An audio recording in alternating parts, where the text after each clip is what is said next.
Assalamualaikum warahmatullahi wabarakatuh. Hai teman-teman semuanya. Sebelumnya izinkan saya untuk memperkenalkan diri. Nama saya Hairan Mira Ramadhani, NPM 2301010045 dari Prodi PAI semester 2 dari kelas A. Nah, melalui tayangan video ini saya akan menyampaikan pembuatan tugas esai dari tugas terakhir dari MKTIK. Di sini saya membahas tentang pendidikan agama Islam. Di era globalisasi telah memasuki puncaknya, yaitu ditandai dengan masifnya perkembangan ilmu pengetahuan dan teknologi. Perkembangan ini juga turut memasuki tatanan nilai sosial dan moral di kalangan masyarakat. Segala hal mendasar pun turut mengalami perubahan, baik di sektor ekonomi, sosial, budaya, politik, hukum, dan pendidikan.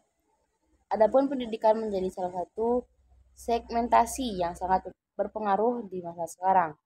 Pendidikan sebagai upaya mentransfer ilmu kepada peserta didik tidak lagi dipandang sebatas kapasitas ilmu semata, melainkan juga kreativitas dalam mentransfernya.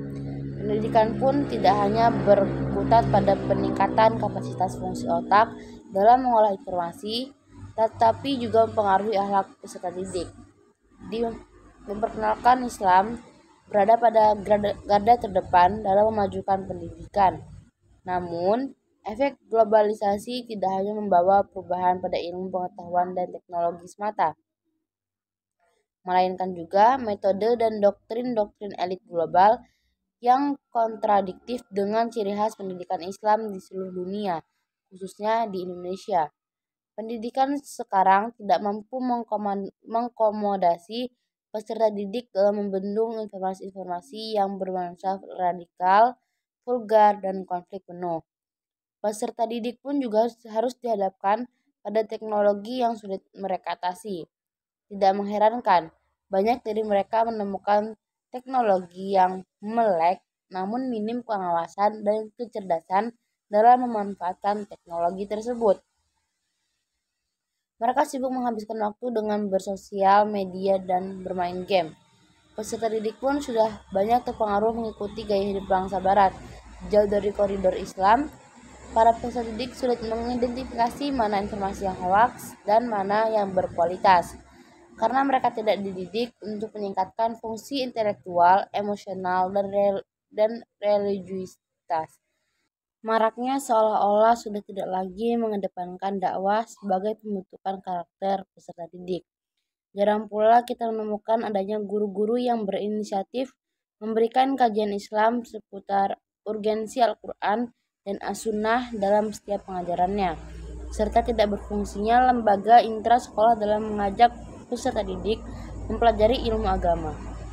Alhasil, peserta didik hanya dipersiapkan untuk menghadapi dunia kerja yang dikelola oleh pemilik moral dan perusahaan multinasional. Mereka akan terus dieksploitasi sebagai mesin manusia bagi hegemoni elit global untuk menghasilkan kekayaan demi segelintir manusia. Peserta didik akhirnya terlena dengan urusan duniawi dan melupakan jati dirinya sebagai hamba Allah Azza wa Jalla yang bertugas mendakwahi umat dan mendorong terciptanya ukhuwah Islamiyah. Jika kompleksitas permasalahan ini tidak segera diatasi, maka tunggulah kehancuran generasi milenial. Oleh karena itu, Islam sebagai konsepsi unik yang mempertegas makna pendidikan menuju terciptanya tatanan nilai sosial dan moral positif sangat diperlukan oleh peserta didik dalam menghadapi era globalisasi. Upaya pelatihan kreatif dapat dilakukan lembaga pendidikan dalam mengimplementasikan nilai-nilai Islam di dalam pendidikan dengan cara yaitu yang pertama, melakukan kajian reflektif terhadap format pendidikan Islam. Pendidikan Islam yang diimplementasikan selama ini mulai kehilangan orisinalitasnya dikarenakan terjadinya difusi doktrin globalisasi dalam materi pelajaran. Kita lupa bahwa unsur-unsur materi pelajaran eksternal dapat diaplikasikan apabila fondasi awal pendidikan Islam telah mengakar kuat dalam metode pembelajaran. kiranya perlu dilakukan review atas materi pembelajaran keagamaan yang telah disampaikan secara rutin demi meningkatkan memori peserta didik, kendati pun pada hari tersebut bukan mata pelajaran agama. Kedua, perlunya integrasi mata pelajaran umum dengan ilmu-ilmu keagamaan.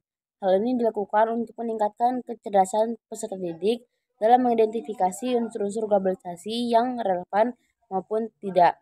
Oleh karena itu, penguatan ilmu agama menjadi penting agar peserta didik tidak salah kaprah dalam memandang kedudukan ilmu agama dengan ilmu-ilmu lainnya.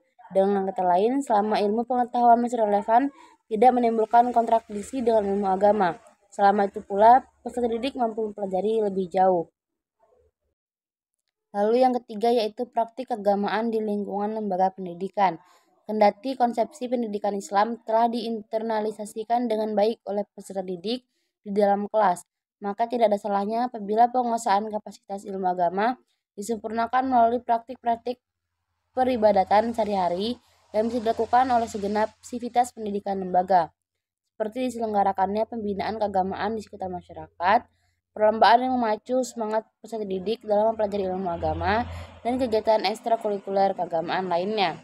Lalu yang keempat yaitu dibutuhkannya sumber daya pendidikan yang kompeten. Pendidikan dalam hal ini bukan hanya memiliki kapasitas di bidang ilmu pengetahuan umum semata, melainkan juga kualitas ilmu agama dan akhlak yang mumpuni. Diharapkan mampu merealisasikan pendidikan Islam yang memotivasi peserta didik menjadi pribadi yang berintelektual religius. Pendidikan Islam merupakan suatu hal yang penting dalam menghadapi era globalisasi.